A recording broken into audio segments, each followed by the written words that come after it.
Exactly. Obviously, you don't want to make that your thing, but you make it till you. Oh no, yeah, you gotta make it. I mean, I just posted this. And we go to Prince for the rest of our life. Whoop de doo. Whoop de doo. That whoop de doo go crazy right now. You see what I posted earlier?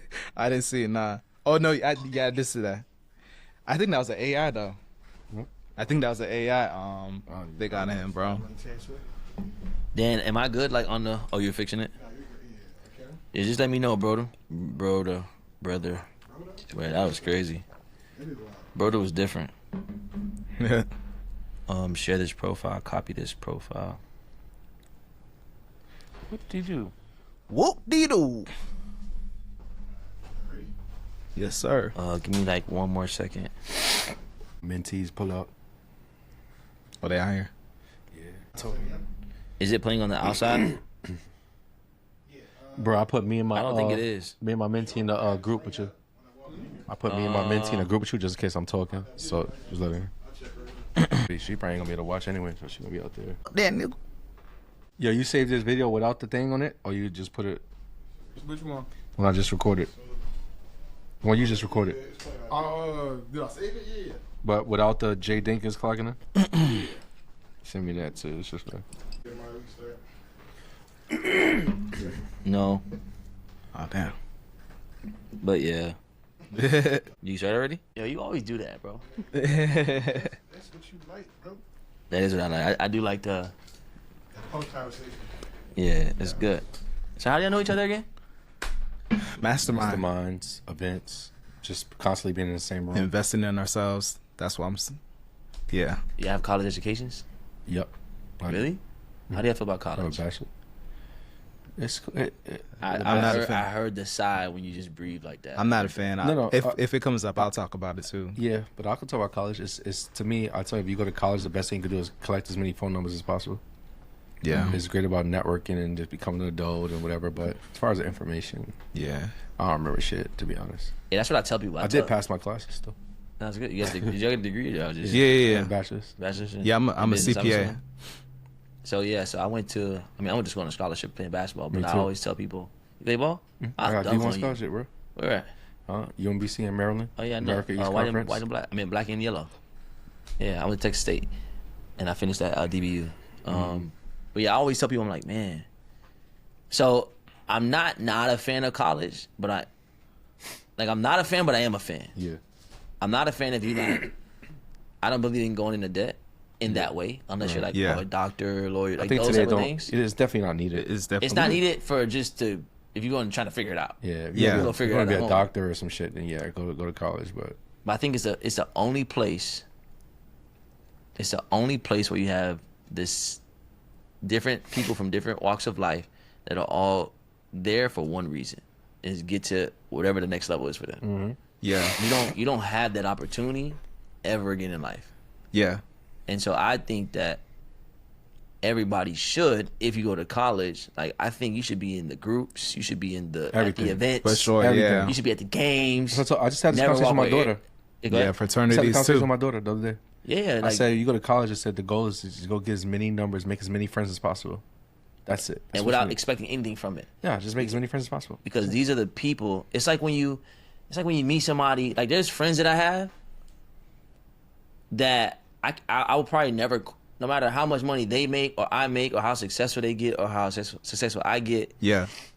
I won't question their motive. Right. For sure. They've known me from I didn't have nothing. Right. Yeah. You know, and that's what college is. It's like before that person becomes that CEO or before that person becomes whatever they're gonna become, you know, it's like this guy we used to hang out. Right, You know, we used to sure. go to the cab, go to the parties, you know, we used to, you know, go to the games together. You know what? My dad is this, my mother is this, and so I think that's the best place to network. No, we should talk about it on the pod because I know there's even tax strategy and tax related things I could talk about too. From college, for real? Yeah. From So college? what's funny? One of the things I like to demystify. Hold for people. on, really quick. Is that camera too high or is that fine? What do you think? It's kind I of think high. this. Nah, I think you should bring the camera. I mean, not the camera, the microphone. The mic. Bring the it mic. down. Yeah. Okay. Yeah. Is that like better, right? Yeah, it looks better. Yeah, I talk about it's the same thing I talk about in the master class, but basically, you can't write off college education, but you can write off when you invest in courses, masterminds, 5-day mentorship. So I kind of use that as a planting the seed to let them know, like, hey, you need to invest in your business because you could write it off, but Right. you can't write off in college. Right. They let you 100%. write off interest, student loan interest, but that's about it. Okay, dope. That's what's up. So I mean, I guess we'll get started. Hey, what's up, y'all? Samari here. How do I say this? Is this a podcast? What is this? This is like more of like a conversation, right? Yeah. What do you think? It's a podcast conversation. You sure? Well, if there was like another name for it, what would it be? It's a session. It's a therapy session. Okay, now. Right. This is Mario. What's up, y'all? We got two special guests in the building.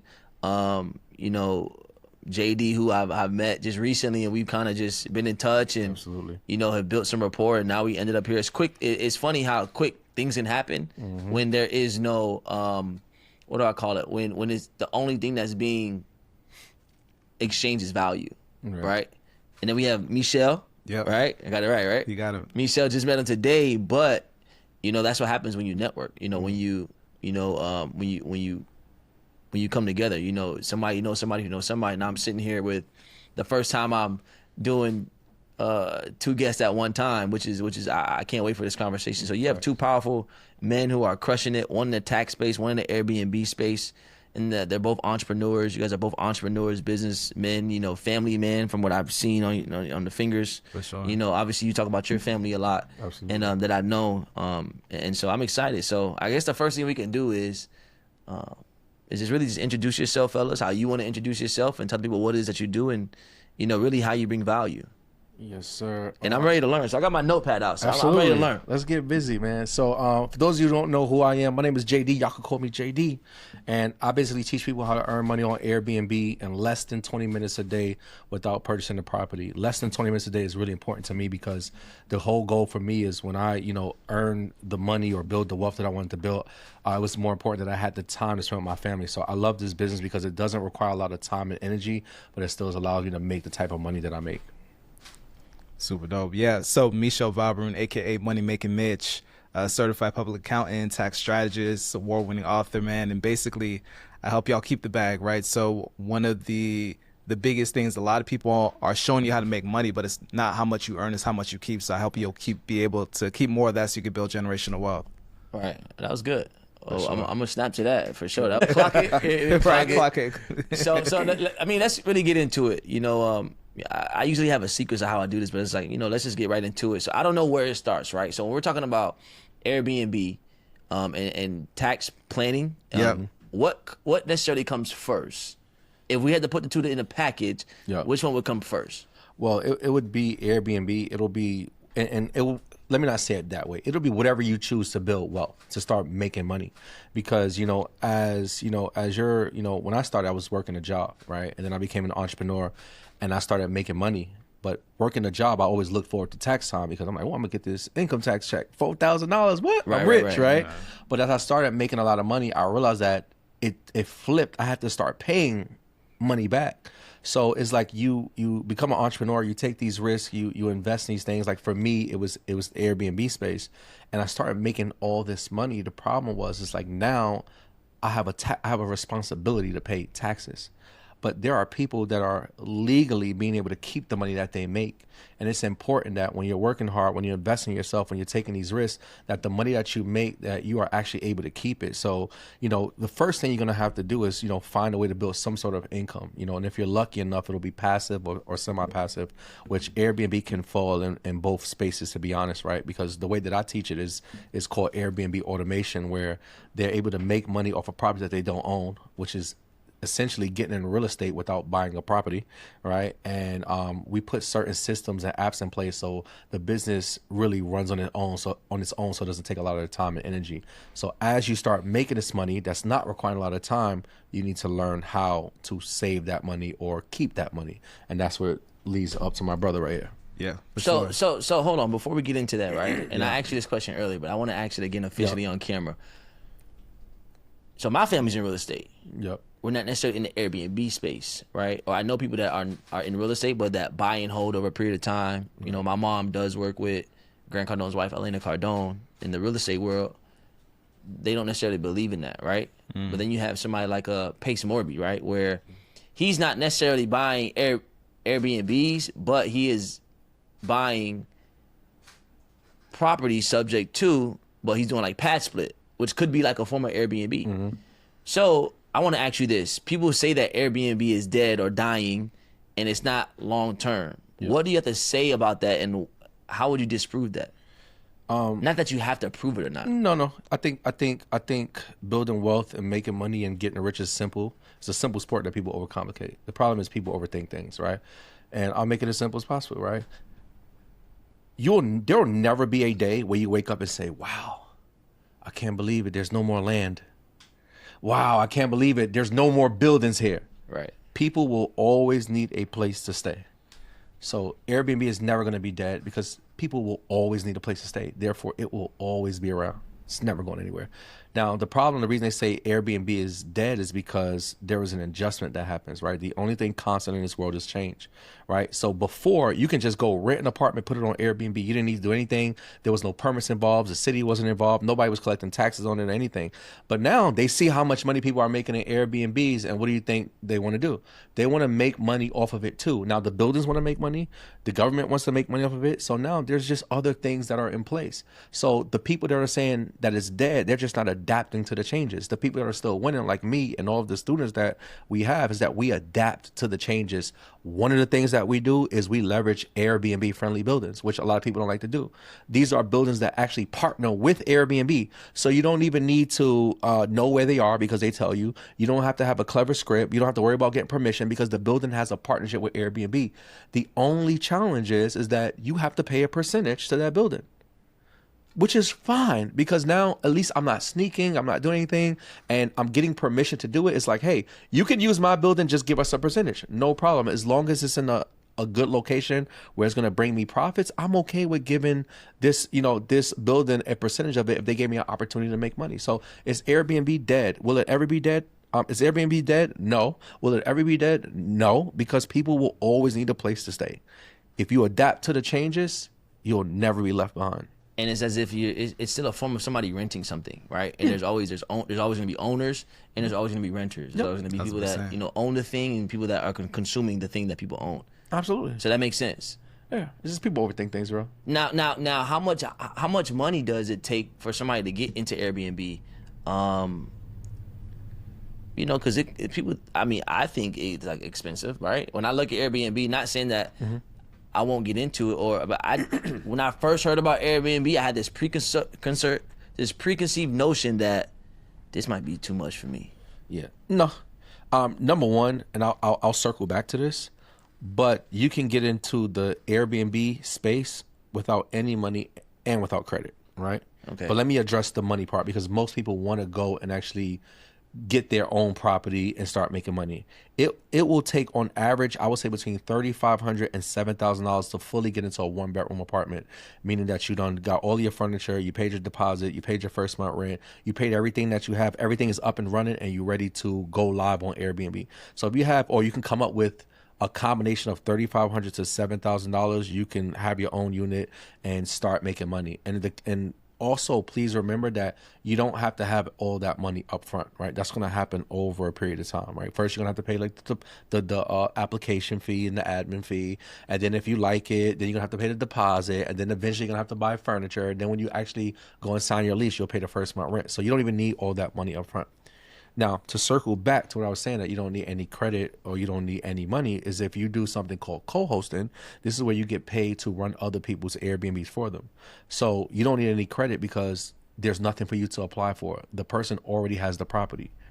You don't need any of your money because they pay the rent, they pay for the furniture, they pay for all the supplies. You're just getting paid to run the property for them, and you don't even need to leave your house because it's 2025. We have all our apps that you can use, and you can literally run this right from your phone, right in your home. That's dope. So let's get into your story, right? I want to start from the beginning. Like, what is your story? How did you get started? What is the origin story of Michel? Yeah, man, it's crazy for me. So originally, I'm actually from South Florida. So my parents are Haitian, so they came to the United States to give my family and I. Before you keep going, I'm from South Florida. What part of South Florida? So born in Miami, Okay. and then Wait. What part of Miami? North Miami. Okay. You certified. Is that the areas that be on First 48? I mean, They got some action though for sure. No, I've seen a couple of streets from First 48 that I'm familiar with, but yeah, North Miami. Parents came from Haiti to the United States to give my sisters and I the opportunity to be able to live the American dream, and through that had some interesting experiences, right? So I remember I'm 7 years old. I'm at the crib. I'm actually a mama's boy, right? So I'm waiting for mom to get home. Super excited to see her. She comes home late at night. I start running to the door, and as my mom's opening up the door, I see like this look of shock on her face. I'm like, yo, what in the world is going on? Next thing I know, I see a gun pointing at my mom's head just like this. And I'm just like, what? I know if this person's about to kill my mom. I've never seen this person before in my life. And next thing I know, he says, Dinkins au couche à terre, which means tell the boy to get on the floor in Creole. So my mom repeats it back to me in English. Says, Michel, he says, get on the floor. So I'm shaking. I'm scared. I'm on the balls of my feet. I'm 7 years old. I lay down on the floor. More people start coming in with guns. They start pulling out my different family members. And we all lay down on the floor. My aunt, my grandmother was there. My uncle was visiting from Haiti. They start searching the house. And they end up running out with like the shoebox full of money. So by the grace of God, none of us were physically like harmed by this situation.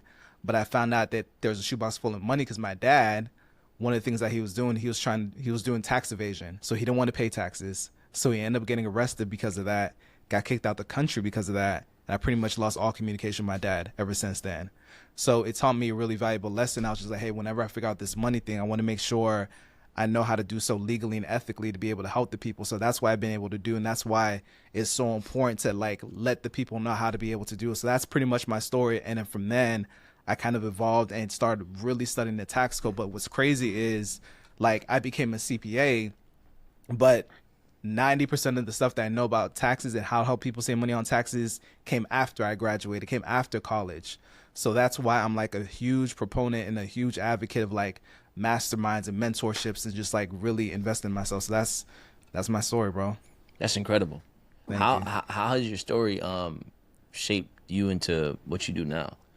Yeah, it really just, again, really making sure and showing people how to be able to save more in taxes without having to try to finesse and try to, put themselves in a situation to where they have to be sitting in prison or have to stress out about the IRS, right? Because what's interesting is like people, there's a lot of confusion about taxes. People don't want to deal with taxes. Like if you look at the tax code, there's over 75,000 pages of the tax code. But what they don't tell you is like 90% of the tax code, probably even 95% of the tax code actually shows you how to not pay taxes, like legally and ethically, right? So only there's a small percentage, but people are so focused on trying to do all these other things when you really don't have to. So if you focus on the abundance side of things, then you could really be able to save money on taxes. And really, if you break down the tax code, it's actually a blueprint to be able to create wealth, right? And the government's lazy, right? The government is just like, yo, if y'all can help us do our job, then we are going to give you tax breaks. So if you help the government do some of what they want you to do, they're going to give you some tax breaks. If you help them do more of what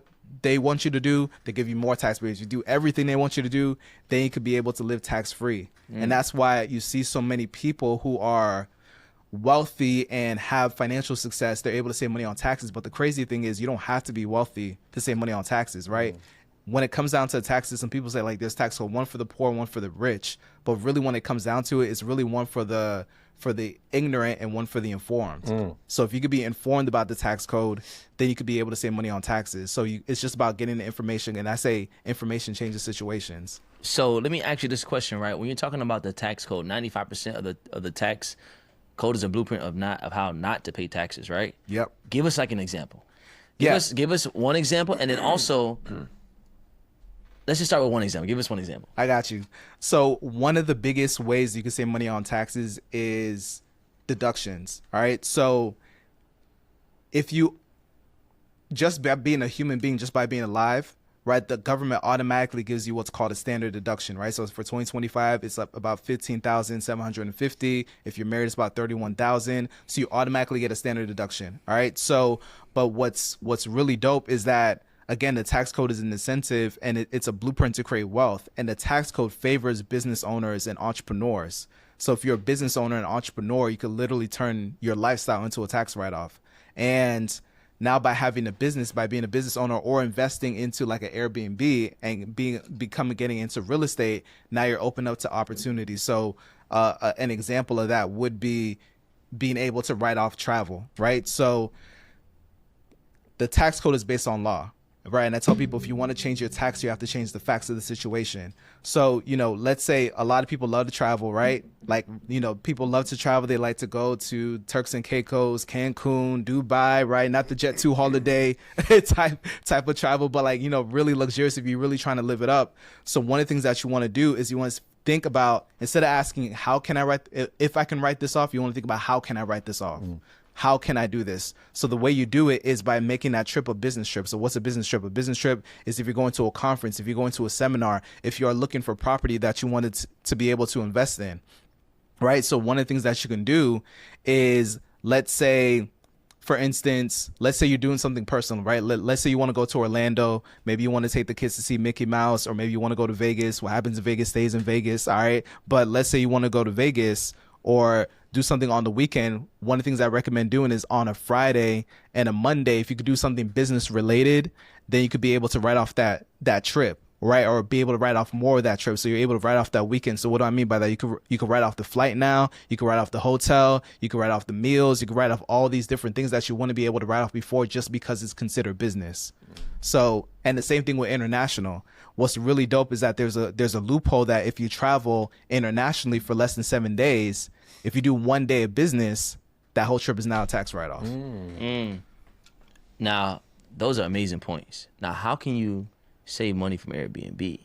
So when somebody gets an Airbnb, is what I'm assuming, right? You get the Airbnb, they're going to start making some money. How can somebody get the Airbnb, which he said, this is how you do it, but now how can you, what's a tax strategy? There's a cool thing before you even answer that is that, like, we took a trip. We brought a bunch of students that was looking to do Airbnb internationally. So we went to Tulum. We was in Tulum for less than 7 days. So like I'm assuming, bro. Like now I'm having a conversation where she was like, bro, we went with flights, we have food, we went to visit all these different properties. So like, I mean, what he said too, but I'm thinking like we went to Tulum to look at these properties. So those are like all write-offs. That's a write-off now. Okay. Yep. So now it's a write-off, right? So all the things now it's a new thing, or it's always been a thing? It's always been a thing. Okay, wow. Right, because it's based on, because really they want to incentivize people to get in business, right? Because it's business is risky, but the good thing about business owners, what do? We hire people, right? So that's one less person on unemployment. So again, helping the government do what they want you to do. By putting people in doing real estate, now you're providing public housing, right? You're putting people in a place to live, right? Like JD said, housing's not going anywhere, right? So that's another thing. And then also, if you're investing in the stock market, that's one less dollar that the government has to put into a business. So when it comes to real estate, Airbnb, whatever the case is, one of the best tax strategies is what's called depreciation. All right. And depreciation is like a paper loss. So what that means is that you're able to get a tax deduction based on the purchase price of that property. So let's say, for instance, one of the things that you could do is, let's say you purchase a property, right? Let's say you get a property that you want to be able to use for real estate. Let's say it's 500,000. All right. And then now the IRS allows you to be able to write off that property over 27.5 years. So if you divide that over 27.5 years, that's like 18,181 as a tax write-off that you're getting every year.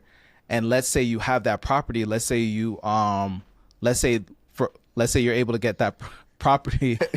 We might got to get that for. Oh, we was all like, I know. I ain't know what it was. I was trying to at first. overtalk it. We should have kept it going longer. It got funnier and funnier. I'm trying to cut you off. That's the first ever on this show. No, that's the first. The first ever. Yes. we just breaking the mold today. Yeah. Two guests. You got a snore over here. Nah, that's funny. But yeah, no. So what I was saying with the property. So let's say you go ahead and get a property for 500,000. You write it off over 27.5 years. That's 18,181 as a deduction that you're able to take. Let's say that property is cash flowing you 1,500 over the course of a year. That's 18,000. So think about this: you got 18,000 that you're getting in your bank account. Then you have a deduction from that depreciation, which is 18,181. So now you're showing a loss of 181. So you're literally getting money in your bank account, but you're able to show a loss on your tax return, and that loss could now be applied to other income. So that's the power of it. Then you could do something what's called a cost segregation, and it lets you be able to write off even more, right? Not to get super technical, but let's say that same property. No, we can get technical. Okay, cool. Bet. I think so people, I'm gonna slow it down. Here's my thing, right? I want to say ahead. something after that too. But Yeah, go ahead. Right. I think that we don't give people enough information. I think we try to baby people with information. I think a lot of times we should give them all the information so they at least can be exposed to it. Because you can't really tell, because you can't just really determine if somebody's going to process the information faster or slower or not. That's not really our job. Our job is to give them the information, and then they can go back and dissect it how they so please based off of their level of knowledge retention. That's a fact. Okay, so bet. Let's go crazy. 100%. All right, so check this out. So you got something what's called cost segregation. All right, so I told you about that 18,181 that you're able to write off. Let's say now you do a cost segregation. What a cost segregation says is basically it's an analysis of the building. Some of it's structural, some of it's non-structural. So what they do is they're able to look at the building and say, okay, anything that's non-structural, maybe kitchen appliances, different things that's within the building, they're going to help you write it off faster. So now you're able to write off 40% of that property now. So if it's 500,000, now we're looking at $200,000 as a tax write-off. And think about this, because it's depreciation. Y'all know, right? You could be able to use OPM, other people's money. So you don't even have to come out of pocket for 200,000. So let's say you go ahead and put a down payment of 50,000, 100,000, right? Or you're able to leverage other people's money. You're able to, and using other people's money, getting funding, that's tax free as well. So you don't even get taxed on that. And now you get a tax write off of 200,000 for money that necessarily did not have to come out of your pocket. That's amazing. Yeah. So now, great stuff. Now, are you about to say something? Yeah, like- go ahead. You about to say something? That's what I was about to say. All right, here's what I'm gonna say, because like I hear when you say like, you know, let's get technical, let's give give them the information. People need the information. I get it, but also I believe that a lot of times people don't start stuff because it's just seemed too far fetched for them, right? So like for me, one of the things that I'm really big on is showing people how possible it is by making things simple, simply because there's a person that's watching. And the moment, let's say you said, if you buy a house, 500,000, they tuned out. Right. Every other word you said after that, they're gone. Yeah. Right? Why? Because they don't deem it possible for them. But I know that they can do it. Yeah. You know that they can do it, but they don't know that they can do it, sure. right? So I like to show people like, yes, you can buy a home for $500,000. But also, like one of the things I specialize in is rental arbitrage, where you don't have to actually purchase a property. You don't have to come up with $50,000 in the down payment. You can actually go and literally rent an apartment, something that you've probably already done multiple times, right? You can rent an apartment and use that property to make money. So if we can get the other side, I'm curious to know, because I have literally thousands of people that I coach. For sure. That they go out and they rent a 1-bedroom apartment that costs $1,350 a month. Yeah. Right? So for a person like that, or do you have to be the person that's buying a property to save on taxes? Because I have a lot of people, like my students, literally they're making $5,000, $10,000, and even $20,000 a month off of an apartment that they rented. They pay rent $1,300 a month, and they're making crazy bank. Yeah. How do they save on taxes? Yeah, for sure. So basically it's turning your lifestyle into a tax write-off. So there's things they're already spending money on that they could write off that they don't even know, for instance, right? So now because they are in Airbnb, now they're considered a business owner. And a lot of people, when they think about business owner, they think about LLCs and corporations and EINs and all this stuff. That's not according to the IRS, you don't have to have all those things to be considered a business owner. You just have to be in the pursuit of profit. So if you are trying to make money, if you are spending money in your business, now you are a business owner. So you don't need the LLC. You don't I need didn't say that. Don't I'm be like, just no, clarifying, for sure. No, I'm taking these good notes no, here, for you sure. see? So you want to get those. You want to get the LLC, that's a limited liability company that's going to give you that legal protection. You want to get an EIN, employer identification number, that's like a social security for the business. But now, the reason I say that is because a lot of people, they may get into Airbnb, they may get into business, not have the LLC or the EIN, and they don't think they could write things off. So for instance, we all have to communicate, right? So we all have phones. Now, because you are on business, now 50% of that, let's say you're using your phone 50% for business, guess what? Now that is a tax write-off. So let's say you get an iPhone for $1,000 or maybe $2,000. Half of that cost of that phone now is a tax write-off. So now you're able to write off $1,000 for something that you already spent money on. Another thing is also vehicles, right? We all got to drive. So one of the things is, if you are driving for business purposes, there's this actual method and the mileage method. So if you're driving for business purposes, what's the business purpose? You're looking at properties. Maybe you're going to Home Depot. Maybe you're going to a furniture store to be able to furnish that unit. Now, 70 cents of those business miles could be written off. So let's say you drive 10,000 miles for a year for your business. Now $7,000 is a tax write-off for you, right? And this is something that you're already doing and you're already spending money on. So yeah, to JD's point, it's like helping people become aware of what is low-hanging fruit, things that they're already doing, and not knowing they could actually write it off now. So that's really the key. And then you got to think about too, the furniture that you get in the property, the artwork, the television, all those things are now a tax write-off for you. So Wow. Yeah. I'm learning so much from y'all too. Like, I feel like I'm just having like conversations with my big bros. I mean, that's why it's important because, like my thing is always, it's always been like, I come from nothing. I come from the hood. I grew up in the projects, and I'm the person that did go to college and graduate and, did try to find my way through traditional means. But, after working 2 jobs for 7 years, I was broke. I remember being in my kid's mirror crying. And, when I started this business at Airbnb, I didn't feel like, I felt like I didn't want to coach. So I have a coaching program. I teach people how to do this, but I did not want to do that at all.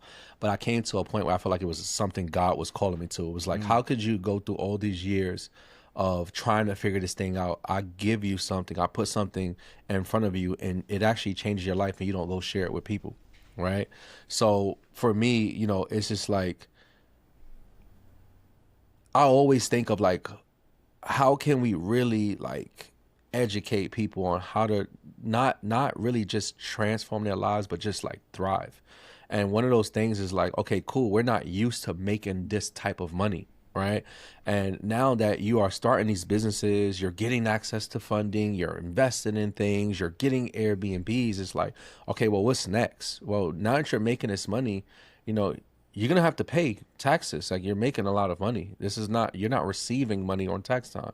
You're not, so it's like, now it's like, what else can we teach them? Okay, cool. Now, all right, you got all these coaches. We'll teach you how to make $100,000 in 5 minutes. Okay, cool. Now that they're making that type of money, are you teaching them what to do next with that money? Right. Whether it's investing, whether it's different strategies to, keep the money that you're making. And that's why I think like this is so important. And I think it was such an alignment because I'm like, okay, cool. I have a lot of students that they've never been introduced to money. They've never made this type of money that they're making. And it's like, okay, cool. Well, what's next for them? Well, how can they keep that money that they're making? Right? How do they understand the tax laws? How do they understand what's going on? Because I had to go through that process myself. I started making all this money. I'm like, oh, shoot, I'm making all this money. Oh, yeah, wait, brother, you got to pay taxes, right?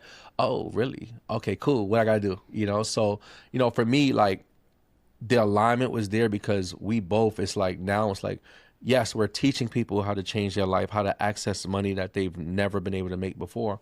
But now, that they done took on all these risks, they done took chances on themselves, they're able to keep that money, and they're being educated on this, because we always, when you're not the rich person, you're looking at, oh, you rich people don't pay taxes. Well, they're not doing anything wrong, right? They're not doing anything wrong. So now that you're on the other side of money, what do?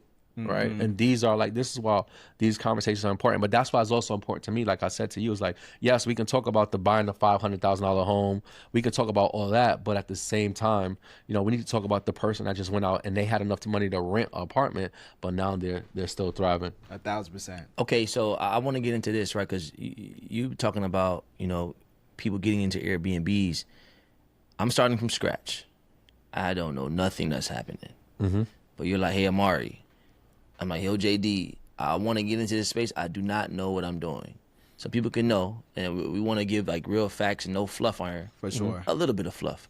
but not all fluff. Yeah, a little laughing giggles here. No, I'm just kidding. How do I get started? Like, how do I maybe get the house? Who do I need to talk to? Can I just rent my apartment out, rent a room out? Like, what do I do? Yeah. Strategically. Yeah, so there's so many different ways, and I'll make it real quick, man. The first thing is you could use what you have. Like I had a girl who I had no idea. She shared me a story, and I literally brought me to tears. She was crying, but I did an event, and she was like, she wanted to do Airbnb, but she didn't have enough money to go out and get the apartment, and not even enough money to rent. She didn't have the $3,000, $4,000 to get started. Right. But she said there was something I said to her, like you can use your own place. She was renting I think at the time it was a 4 or 5 bedroom house. I can't remember the exact number. She was renting a 4 or 5 bedroom house. She had, her and her partner had split, so it was just her and her kids. So what she did was she took the rooms in her house, and she rented out all the rooms. Wow. And she started making like $3,000 a month. Now she took it a step ahead. I ain't telling y'all to be this crazy, but sometimes it takes that crazy faith to really go out there and change your life. So what she did was, when she saw the money she was making from renting just the rooms in the house, she literally took all of her stuff out of her room, and her and her kids moved into the living room. So they would literally sleep in the living room, and she rented out that room as well. But it went from her, now she started making $4,000, $4,500 a month, and that turned to her going out to be able to have enough money to go rent 2 other homes that now she has 3 Airbnbs, right? Wow. So for some people watching this, like, you can start, you probably have a 2-bedroom apartment and you only use 1 room. You want to make some extra money, just rent out the other room. So that's one thing you can do, is rent other rooms. Now, let's say outside of that, let's say you have your apartment, you're not trying to rent your own space. Like, I'm a person, like, for me, I don't want to share. So I don't want no guests coming in, and I don't want no Airbnb guests coming in where I live personally, right? So another thing you could do is, like I said, what we call is rental arbitrage, rental arbitrage means is that, you, instead of you purchasing or buying something, right, you rent that something and use it to make money. So instead of you purchasing a home, you rent the home, use it to make money. So if you purchasing a car, you rent the car, use it to make money, right? So that's all rental arbitrage is. Right. Well, when it comes to this space, right, real estate, right, when you use rental arbitrage, I could literally find the building, and you guys can find this on Airbnb. I'll give it to y'all real quick, right? You can literally go on Airbnb, type whatever city you want to have your Airbnb in, right? And when you type that city, it's going to be a bunch of listings that pop up, right? People who are renting their place. If you look in those different listings and go straight to the pictures, you want to find multiple listings with the same amenities, like the pool, the gym, the theater. So if I saw, let's say, 5 different listings and they all have a picture of the same pool, can we assume that they're located in the same building? Right. Right. Okay, cool. So just call that building, right? So people are like, oh, I don't know how I'm going to be able to find an Airbnb. That's the easiest way you can find one, right? Just go to buildings where people are already doing it, because most likely the building allows it, or else there wouldn't be that many people doing it, right? So now I find the building. I already see that people are doing, right? I use common sense principles, right? If a lot of people are doing it there, there's a reason. If nobody's doing it there, there's a reason. That means don't do it there, right? So now I already know that people are doing it there. Most likely the building allows it. Chances are they're making money, or they wouldn't still be doing it there. Now, all I do is I just contact that building. And when you contact that building, you want to give them a professional pitch. You don't want to just call and say, hey, I'm trying to do Airbnb. You want to make sure that you're saying things like, hey, my name is Jay Dinkins. I'm calling on behalf of my company, Luxury Stays. And basically what we do is provide housing to business professionals who travel for work.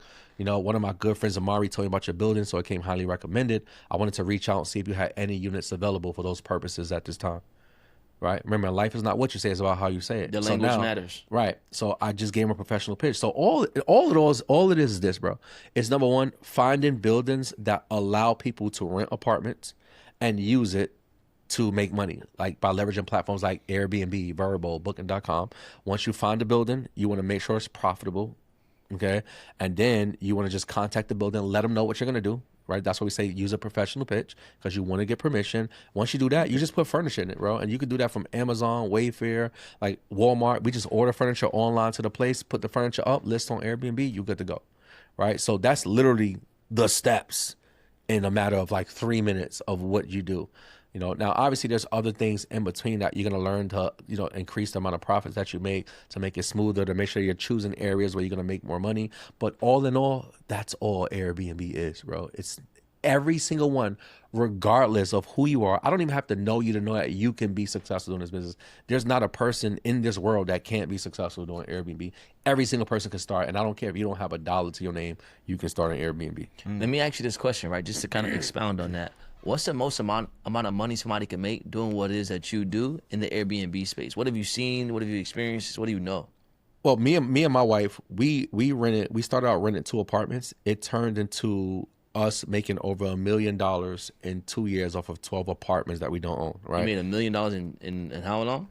In 2 years, our first 2 years, right? We made $1 million off of 12 apartments, 1-bedroom apartments that we don't own. Wow. Now that's just off of 1-bedroom apartments, and it's only 12. Right. So I can't tell you like how much a person can make, but there's people who make a lot of money. But it's all gonna be based on the areas that you're in. Like we like highly profitable areas. Like I like Nashville. Nashville, Tennessee is popular. You know, a lot of people go there for bachelorette parties. It's the capital of country music. That's where they have the Country Music Hall of Fame. People go hunky tonkin', right? So it's like a second Vegas. So I like places like that. I like places like Dallas that's gonna, you know, people are gonna go and spend some money in. So it all depends on what type of properties you have, right? What areas you're in, right? So it's all gonna depend as far as how much you can make. It's high, man. There's people. Just to give you an example, let me give you. I like to give examples based on what I've done because I know people have done, but I like to tell stuff that I actually done. So I have like in Nashville, I have 6. Wait, no, I have 8 right now. So I have 8 live listings in Nashville right now, all 1-bedroom apartments. Several of those apartments I have made $4,200. The most I've made is $4,400 in profit after paying all of my expenses off of a 1-bedroom in a month, right? And that's the most I've personally made off of a 1-bedroom apartment. But think about that, bro. If I had 2 apartments that just made over $4,000, that's over $8,000 after paying the rent, the utilities, and all the expenses. So that's just off of a 1-bedroom. Imagine somebody has a good 3-bedroom in a good location. You know, imagine some people have some of these high-end properties, right? Because you can also rent these mansions y'all see. There's homeowners out there that's like, listen, I just want to rent it out. You probably be paying rent, you know, you're paying $7,000 a month.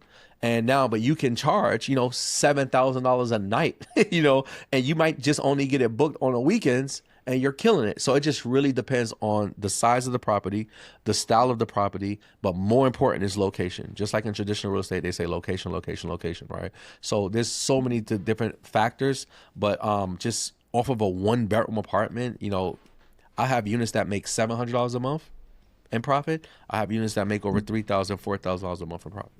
Now, what about yourself as well? So, doing what it is that you do, not maybe how much money somebody could save on taxes, but let's answer that as well. But how much money can somebody make doing what it is that you do, being a tax planning professional or even expert or guru, whatever you want to talk about? No, yeah, for sure. That's a great question. So in the tax industry is pretty broad and wide, right? So there's a lot of different professionals that are out there. I like to say, like Meek Mill says, there's levels to this. So you got a tax preparer. So you can get into anyone literally can just get into taxes and start doing tax prep. So you don't have to have a GED. You don't even have to have a diploma, right? You just got to be 18 years old and older to be able to start doing people's taxes, to be able to at least get in the position to start doing that. Some people make a few thousand, other people make millions of dollars, so it just depends on the volume. So that was more of a volume play. For me, what I do as a tax strategist is I help people proactively save money on taxes. So in that industry, it just really depends. Like some people, if you're really good at what you do, you can make 6 figures, you can make 7 figures, 8 figures. There's people in the industry doing that. But the beautiful thing about it is the reason why you're able to make more money as a tax strategist and work with less people, right? I say you can make more and work less is because it's based on ROI. So if you're working with someone, let's say you have a tax bill of $50,000, right? And if someone's saying like, hey, I can help you save 25, I can cut that in half, help you save 25,000. I just need 5,000, right? Now it's a win-win situation, right? You're able to, it's a 5x ROI. You're helping someone save 25,000. Right, they're only investing 5,000 to work with you, so that's like the benefit, right? So let's say you do that over multiple people, then that's really the benefit and that's the power of it. So yeah, it just really depends. But I would encourage people, especially now, you know, with AI and all this different stuff, I encourage people to start learning more, not just the tax strategies, everyone like really understanding how to be able to win the game of taxes, because that's how you're able to win long run, right? So that's super key. Now, I want to ask both of you this question, right? Because you just mentioned the AI, and I believe that AI is one of the most important things that we can never pay attention to, right? And I believe sure. it's like the internet in a way, more so than crypto, and I'm a crypto guy. Yeah. How do each of you, and you can choose which one you want to go first, how are you guys implementing AI into your business? So what are the steps that people can maybe use to make the business better? And do you feel like, and how will AI enhance or enhance is not even a word, but how would it affect your business For sure. positively and negatively? And how can somebody implement AI? For us, that brings in the part of where I say you can make this type of money in less than 20 minutes a day. For me, Hold on. I had to scratch my head on that one. yeah, it literally takes me and my wife less than 10 minutes a day. I say 20 just because I'm like, if you knew, to me, if you're taking longer than 20 minutes a day to run this business, you're doing it all wrong. So it's not 20 minutes to get started. It's 20 minutes to run the business on a daily operation. Yeah, like every day, it literally takes me less than 10 minutes a day to do everything. Like in most cases, it'll take me about 2 minutes because I'll have a guest and I'll just go ahead and set their codes and I'm done. Like as long as I have their email or their phone number, depending on which building they're in, right? I'll set their codes. I'm done. Everything else happens automatically because we leverage AI, we leverage apps, right? So, like just to give you an example, yeah, right? we need examples because we need examples here. Right. So there's a bunch of programs, apps that you can use, AI that you can use, where there's like there is text automations, right? So example, let's just say I have a guest book my property. Let's say right now, right, we're doing an interview. It would be rude for me to be like, all right, let me help this guest real quick, bro. I mean, it wouldn't be rude. I'd be like, yo, I do your business. money. But Show me how to, though. But here's what's better. But you're right, though. Somebody books right now. I'll get an alert on my phone. I'll see that somebody booked. I'll say, okay, cool. But right after that, they'll get a message that says, hey, thank you for choosing us. Please go ahead and provide me with your email, your phone number so we can get you whatever, right? And then I'll have another message go out and say, hey, if you would like parking, this is going to be the price. If you like parking, please respond yes. So literally my business is working for me, right? I'm getting all the information I need, but I didn't have to physically do it, okay? Even at that same exact time, here's what happens. The guest just booked. They get messages telling them, okay, thank you for booking. So it looks like it's coming from us. I'm also getting all the information I need to give them access to, the property. I'm also being able to make more money because I'm asking them, hey, do you need parking? Do you need these extra services? Here's how much it costs. And they're letting me know. So by the time I actually go look at my phone, right, everything that I need is already happening. But on top of that, at the same exact time, my cleaners got a message saying, hey, somebody just booked this unit. You need to clean this unit on this day at this time, right? So I remember when I first started, the difference was before we started really learning about this AI, as I had a WhatsApp group, and every time I had a new booking, I would have to go and add it to the list on WhatsApp. Okay. But guess what? I'm a human. So I may be sleep and get a book and I wake up, I don't even see the booking, right? Or I forget to add it. Or I add it and then, say I got a booking, I added, then that gets canceled. I forgot to take it off the list. Now my cleaners is going to the apartment to clean. They don't have to clean. Now with AI, all that stuff is happening automatically. So literally the only thing, this is what blows my mind, bro. The only thing me and my wife does every day when it comes to this business is we give people codes and answer questions. And most times they don't have a question because we literally automate everything down to us checking in on them. Like one thing that we did, which I love, this is my wife's idea, she gonna get all the credit for this, was we added one message, bro, changed the game for us. So when a person books, right, they come in today, we have a message that goes to them at 9 a.m. the day after they book. And it's like, hey man, just checking in on you. We just want to make sure you're fine. Is everything going cool? If not, no worries. Enjoy the rest of your stay. Right. That one message changed the game because now they're like, man, that's super dope, man. I love, we're getting reviews like, man, the guest checked, the host checked in on us. I really appreciate that. But we just have it all set up automatically, right? But even if it's a bad situation, they might write and be like, man, the air has been broke the whole night. We're hot. But now I get to solve a problem. Now they might have never said anything if I never asked that, and they would have got to the end of the hour, got a horrible review. Right. But now I get to see that. I say, okay, cool. Now I get to call maintenance. I get to send somebody out. I get to call them and say, hey, I apologize. I'm sorry. We have somebody coming in there. They'll be there within an hour. And now they're like, man, we really love this host. So that one message changed the game. But all that happens through AI, bro. And that's just simple stuff. I mean, you can use AI to where if you're a person, you're new to this, one of the things that a lot of guests, I mean, a lot of new people, they're like, man, I don't know how to price. Like, you can literally use pricing tools where they can price it based on what other people are charging, right? So if you don't know what to charge, they're going to charge based on, like, if you have a 1-bedroom, somebody else has a 1-bedroom, they're going to look at those same dynamics. They're going to see what people are charging. They can also see if there's any events, if there's a concert or something, if they should be charging higher or less, if they should be lowering the price. And all of that can happen automatically for you. So leveraging AI, bro, is just like, if you're the person, like I said, everybody, you know, everybody's different, bro. I have friends that they're like super like motivated. They like every day it's like they on 1,000. Like, what? I did 3,000 meetings today. And I'm like, bro, that's not how I want to live. Personally, like, you know what I'm saying? Like, I enjoy spending time with my family. I want to be the person like, yeah, I would rather make a little less, bro, honestly, but be able to go and play catch with my son, throw the football around. You know, I would rather be able to make less and like tell my wife like, hey, let's go grab some dinner, let's hit the spa, right? That's just my personality. So that's what I love about this business and leveraging AI is that. I have a question. Go ahead. What are some tools that we can use, even the ones that you feel comfortable giving away? Yeah. So you can use Guesty. Guesty is the automation tool I use for like the messaging. That'll be for your guests. So anytime you have like guest booking, you can set up all your automated messages. So use Guesty for host, right? And basically you can set up all your order. So when you get bookings, you don't have to be the one physically writing them back and forth. Right. You can use something called Price Labs. So that's for pricing strategies. So if you're a person like you're new, you're not good with pricing, right? You can use that. You can leverage pricing. You can also do this right on Airbnb, by the way. But you know, certain tools are better to use. They're right? more efficient. So you can use Price Labs to control pricing.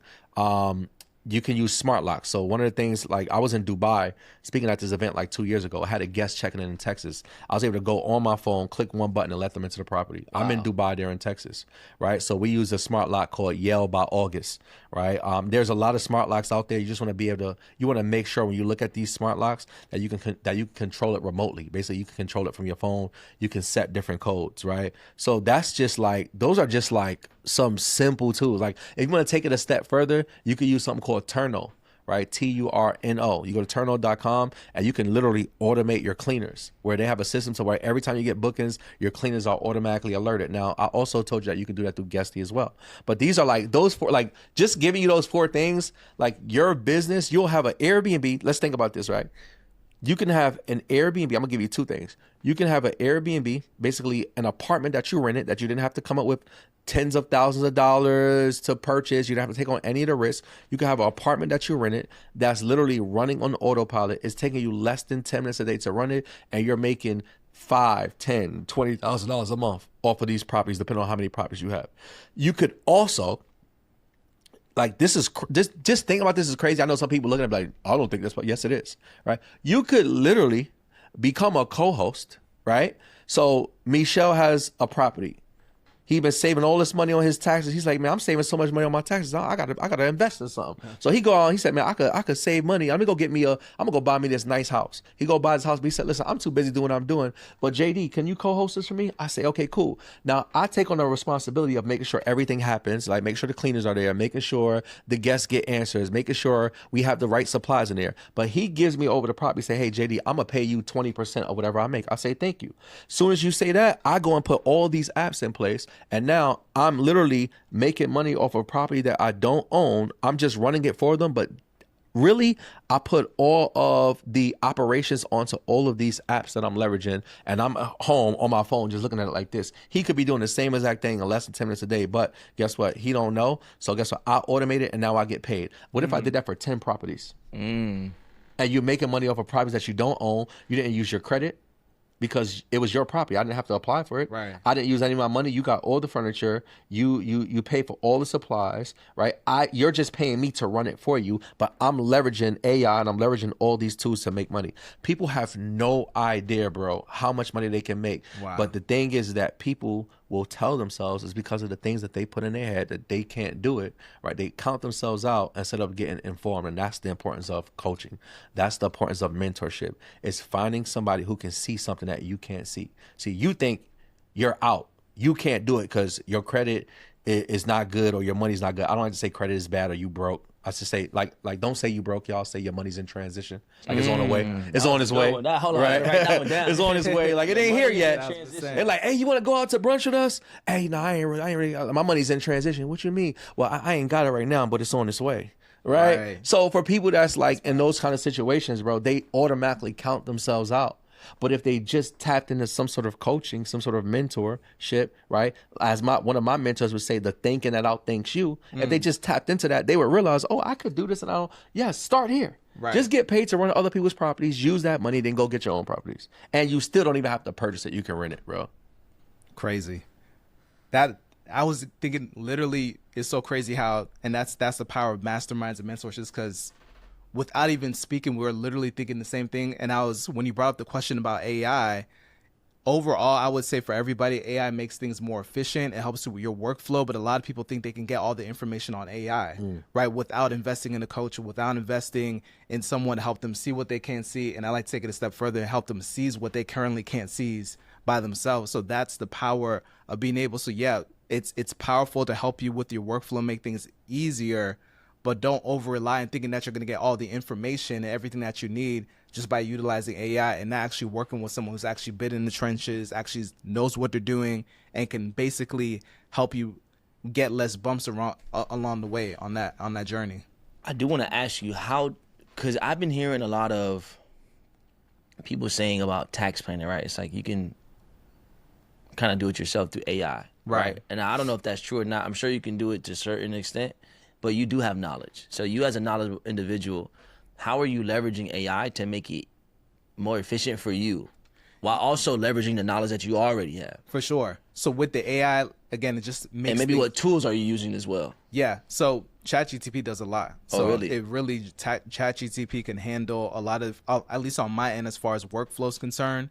It allows me to be able, honestly, what I usually use it for is I let my team use it to help me be able to send out emails, to help analyze information, to help be able to summarize a whole bunch of information at once, so I could just sit down and basically come up and use my knowledge and my experience to come up with, and using creativity. So I'll give you an example, right? This is something that you can't use AI on, right? So Donald Trump, his ex-wife passed away. Right. One of the things that he did is that he buried his ex-wife on one of his golf courses. That golf course has now turned into a cemetery, a burial. So now he doesn't have to pay property tax, sales tax, all these different things, but that's not something AI is going to give you. That's something that someone looking at the situation and looking at the facts can be able to use their creativity to figure out, right? People think it's cold-blooded, but at the end of the day, again, it's using and having a higher level of understanding, and you wouldn't even know. It's one of the things you wouldn't even know to put that prompt in there. You know what I'm saying? It's something that you would just have to know and really have a higher level of understanding. So that's the power of, again, working with people who have literally seen a whole bunch of scenarios and be like, oh, I thought about this scenario. Or also having students too. That's the dope thing about coaching, is you get to work with a whole bunch of students and they have different experiences, right? He has students in doing international Airbnb, so he expands his knowledge. Even if JD doesn't have a property in Tulum, right? He's able to understand how it works in Tulum, how it works in Puerto Rico, how it works in all these different Dubai and all these different places. So that's the power of being able to, like, working with someone that's able to have like a higher level of seeing all the things. Right. That's incredible. And I want to even just get on to the next part where now you guys are here. Yeah. It's crazy, right? Because we were supposed to do a podcast. Right. Right. And then you guys were supposed to do another thing later. Yeah. But like we ended up here, and then you guys were telling me about your challenge that you guys have that's coming up together, right? Yeah. Look how God works. And so I want to expound on that a little more, and maybe you can talk about the challenge and why the tax strategist and why the Airbnb, expert, and why does it make sense for you two guys to do it? And just give us some more, details on it. Right. So I heard this quote before. I know it's a title of a book. I don't remember who said it, but once I heard it, I fell in love with it. It says, all you can do is all you can do, and all you can do is enough. Just make sure you do all you can do. Right? So for me, we do these, people say, like, on the back end, people call it challenges. We call it mentorship, so 5-day mentorship. And I do these 5-day mentorships. I did a few so far, and I see so many people getting like, bro, one of the best things is just hearing these testimonies of like people are coming in, they didn't have no idea that they can do this, they invested whatever money, they're starting to make money, they're coming in, and I'm like, I'm always thinking more. What more can I do? Like what else? Like how can I add more value to the people? And you know, for me, a constant theme, and I'm not gonna act like this is my idea, but one of the constant things I would get when I would have these calls is, so JD, but what about taxes? And I'm like, well, I pay somebody to do my taxes, but I can't give you that tax advice. But it was a constant theme, and it just started me thinking, I'm like, yo, okay, I'm putting people in a position to make money. Well, what more can I do for them? And that's how we came about, because he was doing his own thing. I was doing my own thing. And I'm like, yo, that would be crazy if we actually came together and people can get that full experience of, you know, learning these different strategies to build a passive income, but also learning the strategies to save that money. So we ended up deciding to do a 5-day mentorship together, where basically people will come and learn how to earn a tax-free passive income on Airbnb in less than 20 minutes a day without having to purchase a property. Okay. This is where they're going to be able to spend 5 days with us. Like in my case, I'm literally going to hold their hands and show them every single thing me and my wife did to go from being almost broke to making over $1 million off of 12 apartments that we don't own. Right. And I'm going to walk through that process. I'll let him tell you what he's going to talk about, and then we'll talk about some of the special guests we have. And Yeah, for sure. So I'm telling them how to be able to keep as much of that as possible. So I'm literally going from the basics to we can even go super high level as they continue to scale it and grow it. And yeah, that's what it's about. You know, being able to, what I love so much about the Airbnb and even what JD's doing is, one, you know, the best way to judge a tree is by their fruits, right? And JD's someone who's been in the industry, literally has people have been able to make over $1 million in Airbnb, like really successful people. And I know it's important for them to be able to get access to someone that can help them save money on taxes, because to be able to even work with someone like that literally costs thousands of dollars, as I mentioned. So really making it accessible for the people and really making sure they get the most value. So that's why we decided to come together, and I'm excited. Like the people have been like, people are going crazy about it. Mm-hmm. So, and here's the thing. Like for me, bro, I'm super like, I don't want to just be a part of something. I want to be the best at it. Like for me, I'm always thinking, like, how can I make this to where somebody come and say, bro, I've never had a better experience. So what we did was we created something where every single thing that they could possibly think of, we're going to have it, right? So when a person comes, they may say, I want to do Airbnb, but I don't have money. Okay, well, we have somebody who's a funding expert that's going to come and teach them how to get access to funding live. So they may come to this 5 days, which is going to happen on Zoom, by the way, right? They may come there with no money and get access to the money that they need to go on and get their Airbnbs. Now, a person may get an Airbnb and they say, well, JD, well, what if I don't have credit? Well, I have somebody that's going to come in and spend a day teaching them how to co-host, how to make money by running other people's Airbnbs. But what about the person who says, well, but JD, but I don't want to just get a paid percentage. I want to do Airbnbs, but my credit still ain't good. Okay, cool. I have somebody that's going to come in and teach international Airbnb. The good thing about international is that they don't care about your credit. They don't check your credit.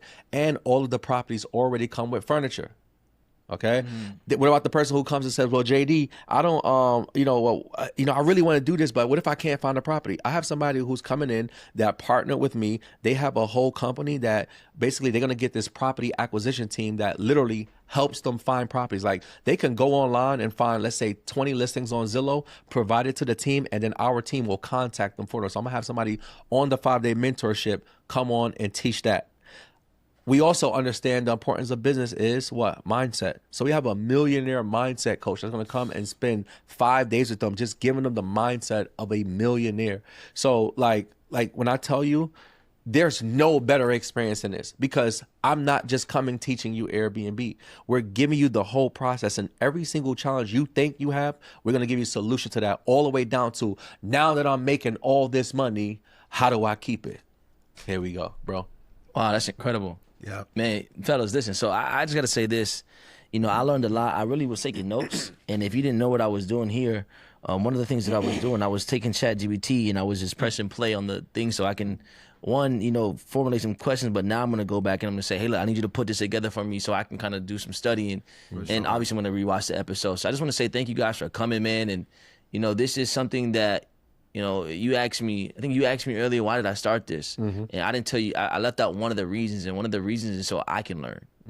All right, so I can, provide value for myself. Right. Because I do believe in securing your future. I do believe, if we can do it, in the ways that are mental, physical, emotional, social, relational, financial, and most importantly, spiritually, and I think we can all, leave the place leave Earth and leave this place better than what it was when we came. So that's the goal ultimately. So I just want to say thank you guys.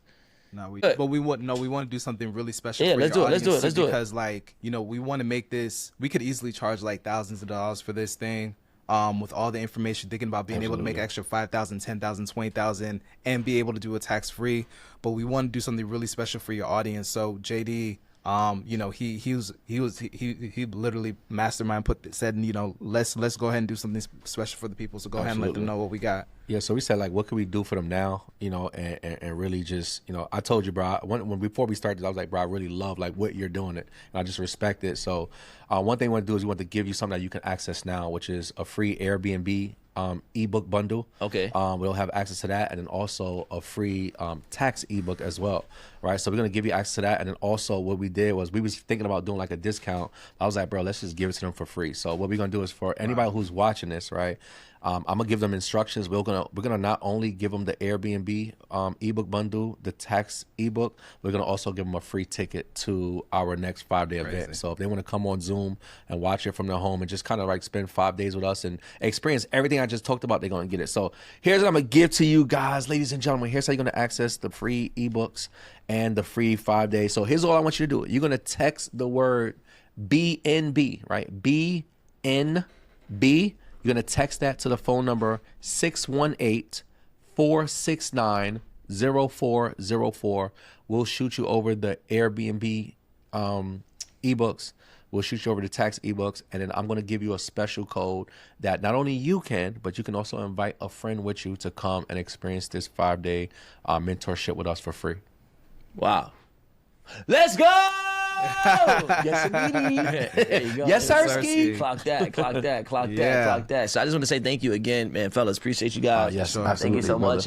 brother. And I'm just able to bring value. And I'm happy that, we made it work. I'm happy that the electricity came on. Right. You know, God was working in this room. Shout out to you, Dan. Shout out That's to a you, fact. Dan. That's always happens before disruption, something great. Yeah, disruption always falls in tension. Come One on of our now, talk mentors about says it. that, man. Like every time you're on the path to doing something great, things are going to happen. People use that as an excuse to back away and give up. And, you got to push forward. It's like literally you can't have a testimony without a test. So that's what we see, you know what I'm saying? And The it's test so crazy. comes before the money. Yeah, that's a fact. We can't spell millions without a couple of L's too. So it's part of it, and it really, I feel like, is a filter to separate the rest from the best. So that's what I want to wrap Boy, it up spitting with. those bars at the end. You know what I'm saying? Right. Spit out fire. So y'all, make sure you tune in so you don't get tuned out. We out of here. Boom. Yeah. All right, so Hey. we're gonna do it real quick because I know y'all have somebody else. Drop the episode. Yeah, they do that after. Do it right now, bro. Yeah. Look at the picture, bro.